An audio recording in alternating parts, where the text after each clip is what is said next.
நம் முன் பேச வருபவர் எண் 13 காசுவி எம்.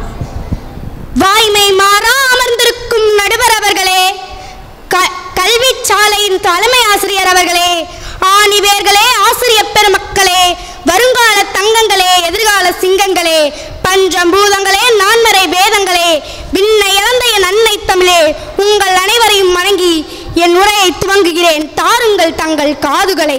ஏழை எளியவர்கள் வீட்டில் இந்த ஈன வயிறுபடும் பாட்டில் கோலை எளிகவே பொருள் எடுத்துக்கொண்டு விவசாயி வாழ்ந்தால் நாடு வாழும் என்று ஒரு பழமொழி சொல்கிறது.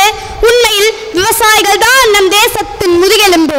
அவர்களே நமக்கு உணவளிக்கின்ற முதன்மையான காரணமாக உள்ளனர். விவசாயிகள் இல்லை என்றால் நாம் உணவின்றி இருக்கும் நிலை உருவாகும். விவசாயிகள் நிலத்தில் விதைகளை விதைத்து மழை, சூரியன், காற்று என இயற்கையின் பல்வேறு சவால்களுடன் போராடி நமக்கு உழவு செய்கின்றனர்.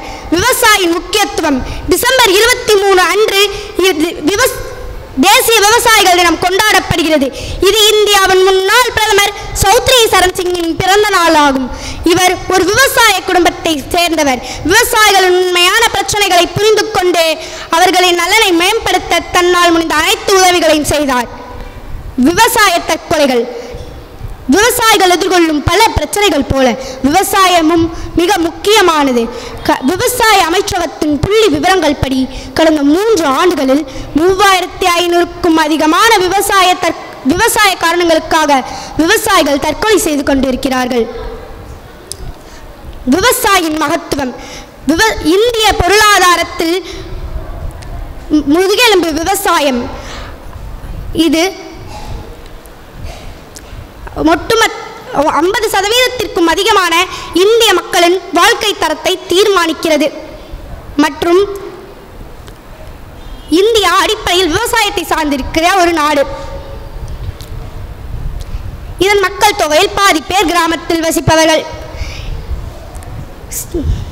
விவசாயத்தை பற்றி, விவசாயம் பயிர் விளைச்சலை பற்றி சரியான புரிதல் இல்லாதது விவசாயிகளை ஒரு தீய வட்டத்திற்குள் தள்ளுகிறது. கடன்கள், நீர் மேலாண்மை, அடுத்த சுழற்சிக்கான அதிக கடன்கள். நமது நாட்டின் விவசாயம்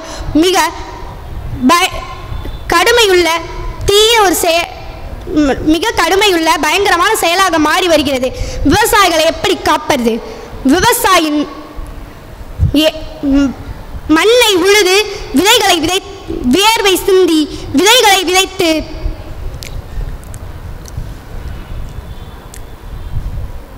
விவசாயம் செய்கிறான் விவசாயி. மானுட இனம் காக்கிறான் விவசாயி என்று கூறி விடைபெறுகிறேன். நான் உங்கள் காசுவி. எனக்கு வாய்ப்பளித்தமைக்கு நன்றி, வணக்கம்.